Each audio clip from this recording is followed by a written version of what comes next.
Hola, mi nombre es Gerardo Salcedo, estudiante de Economía Estratégica y Toma de Decisiones de la Universidad SEC. Vamos a hablar sobre modelos económicos mundiales. Los modelos económicos deben ser definidos a través de una serie de variables que expresen el funcionamiento de la economía.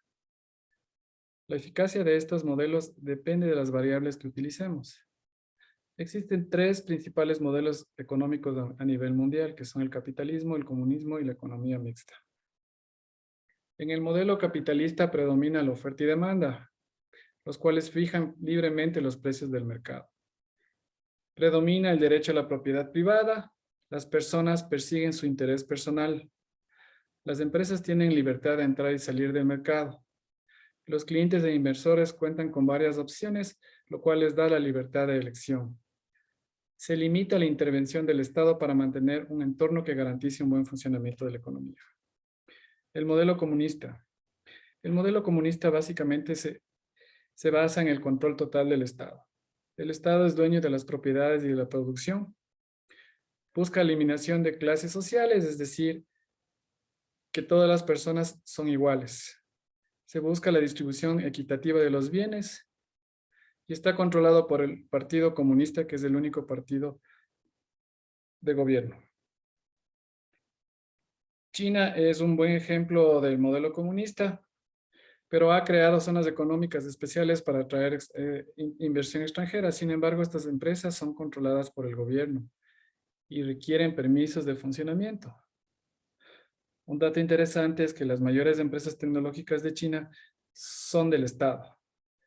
Y si China considera que alguna empresa extranjera será una fuerte competencia contra sus empresas, simplemente les negará la posibilidad de acentuarse en China. Modelo de economía mixta. Este es el modelo más utilizado actualmente a nivel mundial. El mercado toma las decisiones económicas, por lo que se aplica la ley de oferta y la demanda. Se requiere la intervención del Estado para asegurar el bienestar de sus habitantes. Un ejemplo de la intervención de Estado es, por ejemplo, la seguridad social. Los costos de servicios médicos son extremadamente altos y si estos estuvieran regulados por la ley de oferta y demanda, sería imposible pagar una intervención médica complicada. Por lo tanto, estos gastos los asume el Estado. Una manera de entender el nivel de intervención del Estado es analizar el gasto fiscal, porque nos da una idea de cuán alta es la intervención del Estado en la economía. Analicemos el modelo económico de Ecuador. El principal factor que debe analizarse siempre es el Producto Interno Bruto, pues este refleja las riquezas que produce un país en un lapso de un año. El Ecuador tuvo un bajo crecimiento del PIB de 2.8% en 2021, mientras que Latinoamérica en general tuvo un promedio de 6% de crecimiento del PIB. La contracción del PIB en 7.8% en 2020. Esto se debió básicamente al problema sanitario provocado por la pandemia de COVID. El Producto Interno Bruto del Ecuador es de 104.000 millones de dólares. El valor agregado bruto muestra qué influencia tienen las exportaciones petroleras en el Producto Interno Bruto. Hubo un decrecimiento desde 2019 y una baja sustancial en 2020 debido a la pandemia.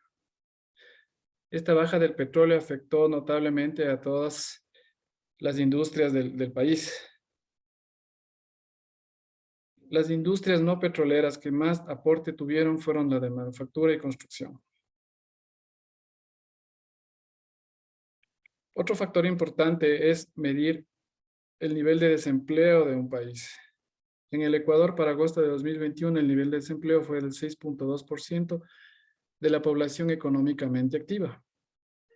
Según el INEC, se denomina a una persona pobre a una persona que gana menos de 2.8 dólares diarios y una persona extremadamente pobre a alguien que gana menos de unos 59 dólares diarios.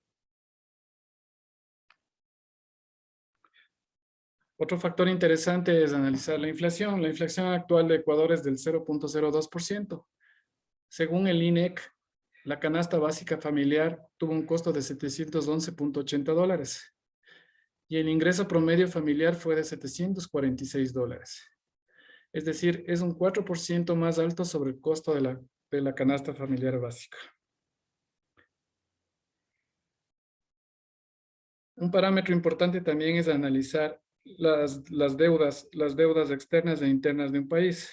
La deuda externa del Ecuador alcanza un 44% del Producto Interno Bruto y la deuda interna un 17% del Producto Interno Bruto. La deuda interna en su mayoría se debe a tenedores de bonos públicos. El siguiente parámetro que debemos analizar es el riesgo país. El riesgo país se mide en puntos ENVI. Cuando un país tiene unos 1000 puntos de ENVI, eso equivale a que la deuda se duplica cada 10 años. Con la ganancia de Guillermo Lasso, el riesgo país bajó a 719 puntos, lo cual hizo que los bonos de Ecuador subieran 15 centavos, lo cual es un factor positivo para la economía del país.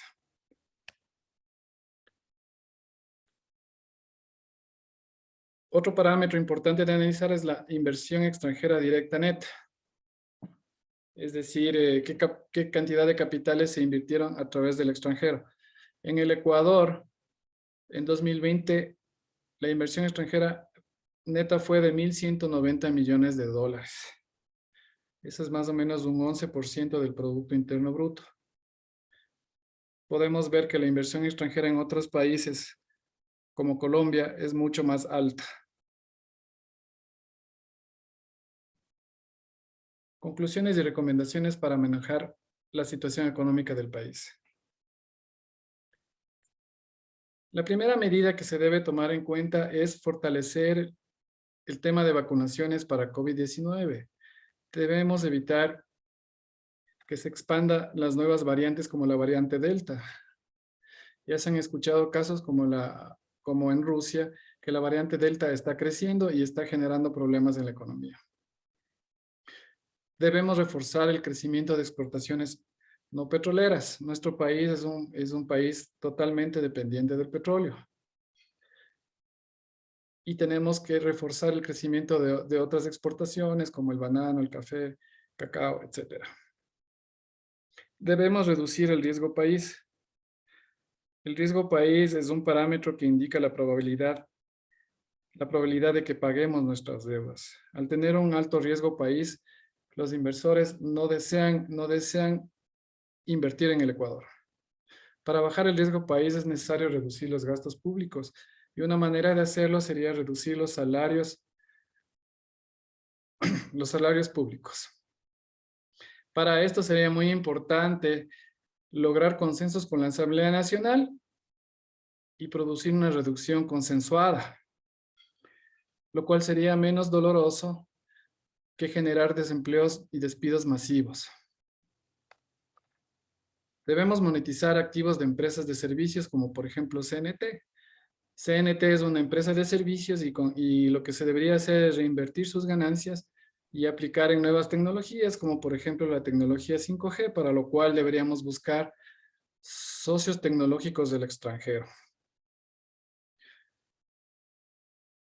Debemos lograr que se apruebe una consulta popular para colocar bases militares extranjeras que eliminen el narcotráfico. El narcotráfico, bajo mi criterio, es uno de los factores que más impacto está teniendo en la mala imagen que tenemos a nivel internacional. Debemos disminuir la dependencia económica de China y buscar nuevos acreedores. Tenemos una dependencia económica enorme con China, le hemos vendido petróleo prepagado y tenemos que buscar nuevos acreedores que nos den tasas de intereses más bajas. Debemos potenciar políticas económicas, medioambientales y culturales, es decir, potenciar las economías verde, azul y naranja, que nos den a conocer hacia el mundo. Se deberá cumplir un incremento paulatino del salario mínimo a $500.